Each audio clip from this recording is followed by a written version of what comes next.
झालं तो मासे. अरे या काळ्याचे पांढरे इथंच झाले.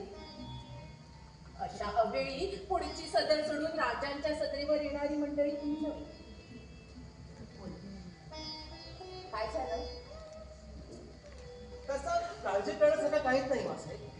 पण आनंदाची ही बातमी नाही असंच ना? मासाहेब आपण बसून घ्यावं. अरे बसून ऐकलं म्हणून संकट टळत नाही बाबा. काय झालं? राजांना कैद झाली का रे?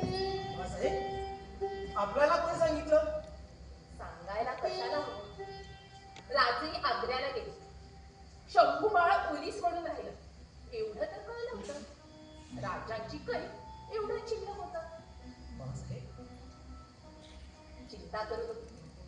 तसं पाहिलं तर ही सुद्धा आनंदाचीच बातमी आहे. आपले राजे सुखरूप आहे हे का थोडं? मासाहेब औरंगजेबाने पूर्ण घात केला. आता राजाच्या भोवती 40 तोफा आणि 20 सदराचा पहारा बसलाय. मोरोपण आपले राजे बघ केवढे मोठे झाले. नाही तर एका माणसावर एवढा पहारा. मासाहेब आपण बोलता कुठून आणलं तेवढं पण? ते तुम्हाला कळायचं नाही.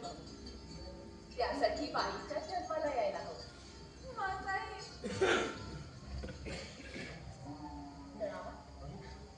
रडू नको. राजांच्या नशिबी संकट सदैव असतात. संकट काळी डोळ्यात पाणी आणून अशुभाला असत. मी तर आता सरावले आहे या सगळ्यात. डोळ्यात पाणी सुद्धा राहिलं नाही शिल्लक. कुणी आली ही बातमी? राजाने बरोबर गेलेली 1000 माणसं परत पाठवून दिली. त्यातले 5 आसामी गडावर आले. त्यांनी चालली ही बातमी मासाहेब. मग काय ठरवलं? काही सुचत नाही. औरंगजेब सारख्या कठोर दुश्मनाच्या हाती राजे सापडले आहेत. ज्या औरंगजेबाने बापाला गाय दाखली नाही, भावाची कत्तल उघड्या डोळ्यांनी पाहिली, तो औरंगजेब राजांना काय गाय दाखवणार? मासाहेब सह्याद्रीचा गरुड उत्तरेच्या माळ्यावर फासे पडद्यांच्या जाळ्यात सापडलाय. जाळ्यात सापडलाय मासाहेब, जाळ्यात सापडलाय. बरोबर. जी मासाहेब. चुकून का होईना तो राजांना गरुड म्हणतस. अरे गरुडाची घरटी जमिनीवर नसतात, ती उंच कडे कपारी असतात. राजे जर गरुड असतील तर आपल्या पंखांच्या बळावर घरट्यात येतील, लक्षात ठेवा.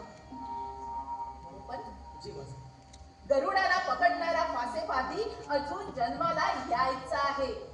मासाहेब देवीचा प्रसाद आणलाय. देवीचा? जीवाला चैन पडेना तेव्हा तुळजापुराला गेलो. देवीला साकडा घालून आलो. कॉल लावला देवीला. मग काय मागून घेतलंस? राजे अपसुकच घालला येतील असा कॉल दिला देवीनं. मासाहेब राजानं आपल्या नावे पत्र पाठवले. मग तसंच का ठेवलंस? आपल्याला देणारच होतो मासाहेब. काय म्हणतो माझा शिवा?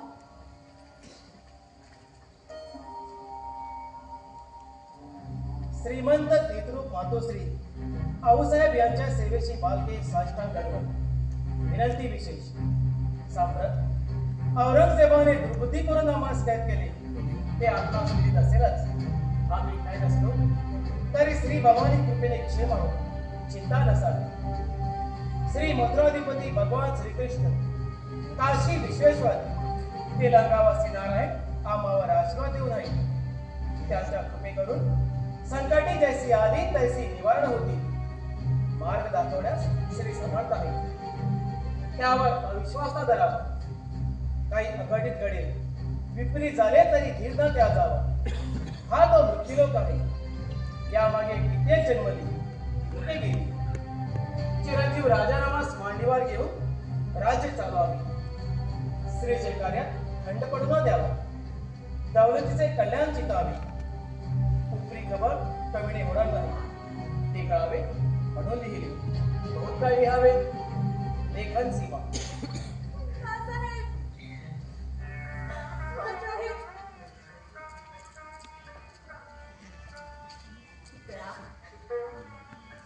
अगं मी त्याची आई. मी मी रडत नाही, तू कशाला डोळ्यात पाणी आणतेस? मासाहेब, मला यात विचित्र असं वाटतंय. त्यात विचित्र काय? पत्रातील भाषा राजाची आहे खरी, पण राजे कधी असंबंधित लिहित नाही. राजाने निश्चितच काहीतरी केलं. अनाजी, जी मासाहेब. किती माणसं आली म्हणाला? 5 जण आलीत मासाहेब. मग बाकीचे वाट चुकले का रे? राजांनी 1000 माणसं सोबत नेली होती, बरोबर. त्यातील फक्त 5च घरावर आले. मग बाकीचे कुठे गेले? बरोबर. जी मासाहेब. ते पत्र परत वाचा. काहीतरी विश्वेश्वर असं काहीतरी म्हणाला. जी मासाहेब. श्री मथुराधिपती भगवान श्रीकृष्ण काशी विश्वेश्वर तेलंगावचे नारायण आम्हावर आशीर्वाद देऊन आहे. त्यांच्या कृपेकडून संकटे जैसी आली तैसी निवारण होती. मार्ग दाखवण्यास श्री समर्थ. थांब रे. मथुरा, काशी, तेलंगणा. मार्ग दाखवण्यास श्री समर्थ आहे. मथुरा, काशी, तेलंगण हा मार्ग पण उलट सुलट आहे. ही वाट पण नाही. पुन्हा काशी, पुन्हा तेलंगण. छे, काय छे? आडवाट केल्याखेरीज का राजे सुखरूप माघारी येतील? आता शंकाच नाही. राजाने निश्चितच मोठा वेध टाकलाय. जेवढी विश्वासाची माणसं असतील ती या वाटेवर फिरा. डोळ्यात तेल घालून जागे राहा म्हणावं. चला. कशा त्या माणसं